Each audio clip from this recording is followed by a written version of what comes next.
Hello there, my friend. I'm taking a little breather over the new year, still in the background prepping some fun new episodes for you.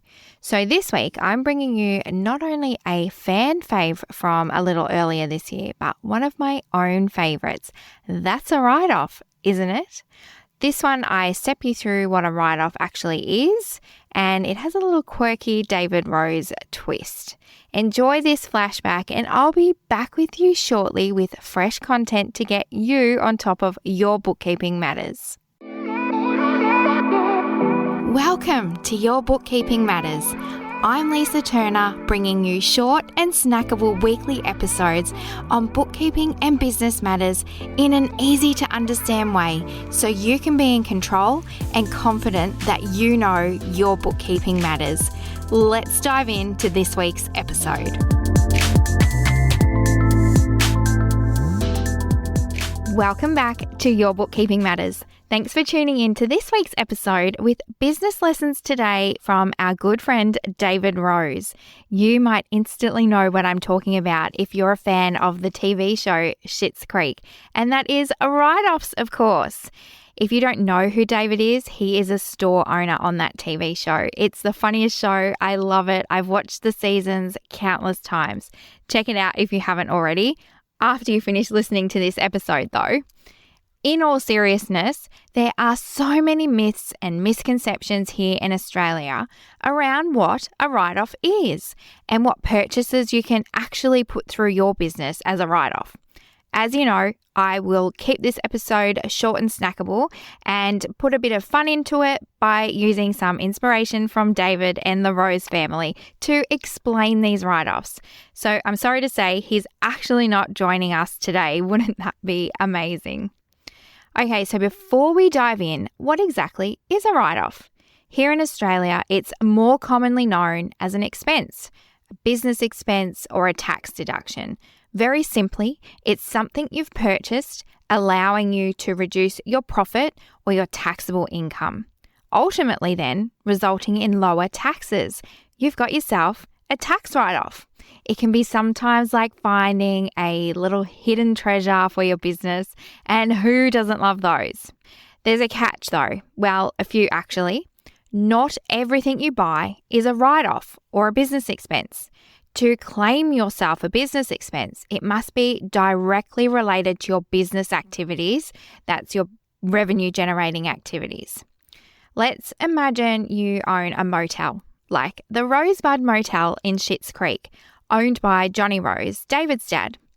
If Johnny bought himself some designer clothes, if you know the show, we know he's not going to, but stay with me, these clothes wouldn't be a valid business expense or write-off, even if he wore them at the front desk answering the phone and checking in guests.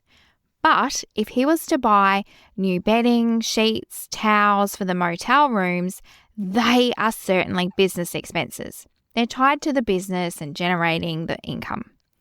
I hear all the time business owners claiming everything they buy simply because they wanted it or because they use business funds to pay for it.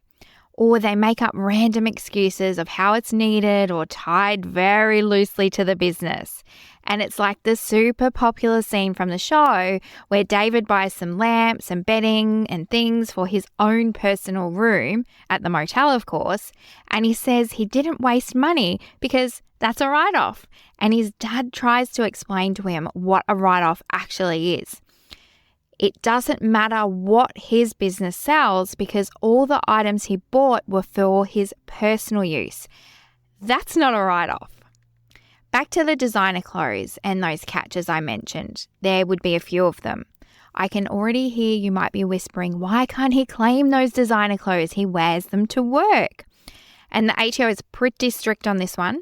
You can't claim clothing as a business expense unless it is unique for your work or distinctively for your role.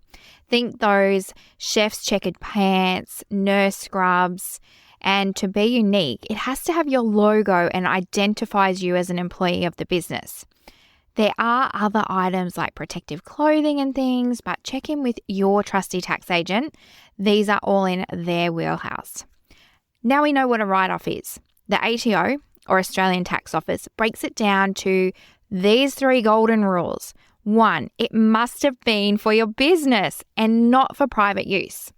2, if it is for a mix of business and private use, you can only claim the business portion or percentage. 3, you must have the records to prove it. And bank statements, my friend, are not a record. This is the tax invoices that I often bang on about that you need to be keeping as your records to prove it. You can dive back to a very early episode of mine, Do Your Tax Invoices Say the Right Things, to find out what actually makes up a tax invoice so that you can claim your write-off. Because claiming these write-offs isn't only about knowing what you can deduct or claim as a business expense, it's also about keeping all those records that the ATO requires you to keep. There's no point knowing you have expenses to claim on your tax if you didn't keep the records of it and you have no idea how much you've spent.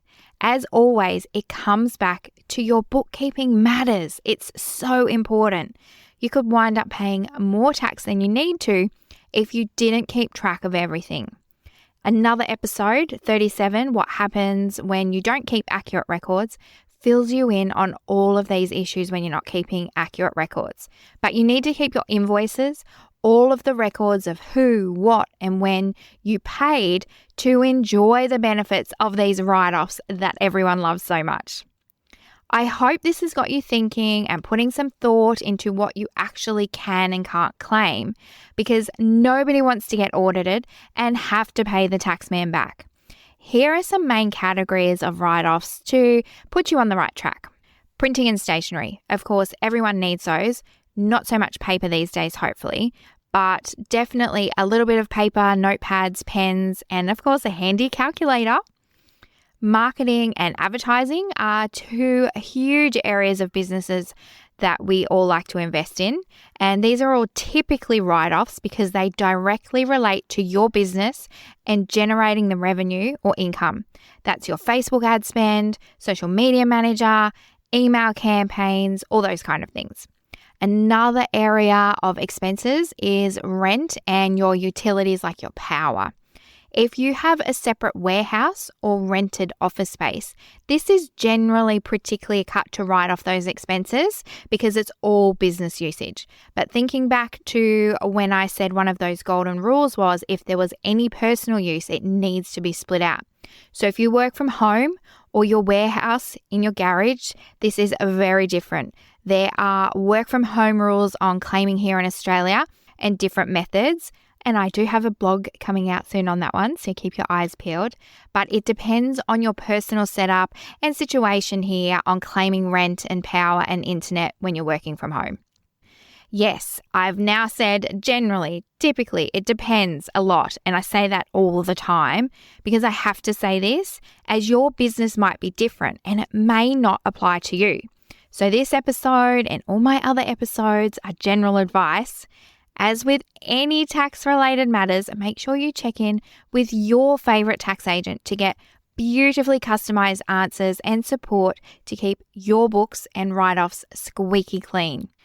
I have had a few rants from time to time about this next thing on social media when it comes to bookkeeping, tax, business advice. Please don't ask in random Facebook groups or your sister's friend's mum. You want to get your advice from qualified professionals so you don't land in hot water. Moira Rose put it perfectly. You have to be careful where you get your advice from, you know. You could get your hair cut by someone who didn't even go to beauty school. So be wary and do your own research on what is tax deductible for your business. What is for you isn't necessarily for someone else. That business selling a digital training course that tells you it's a tax deductible course, not always. Only if that course relates to your business and what you do in your business. That amazing new leaf blower from Bunnings for your garden is not a tax deduction if you're running a social media business, but it is if your business is garden maintenance related. So you can see not everything people say is a tax deduction truly is. Make sure to do your research. So next week, we'll be going through some write-offs that you don't want to miss.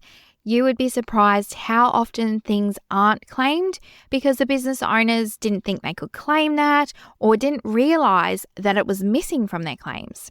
So there you have it, another short and snackable episode. If you enjoyed today's, make sure you subscribe and leave a review. I would be so grateful.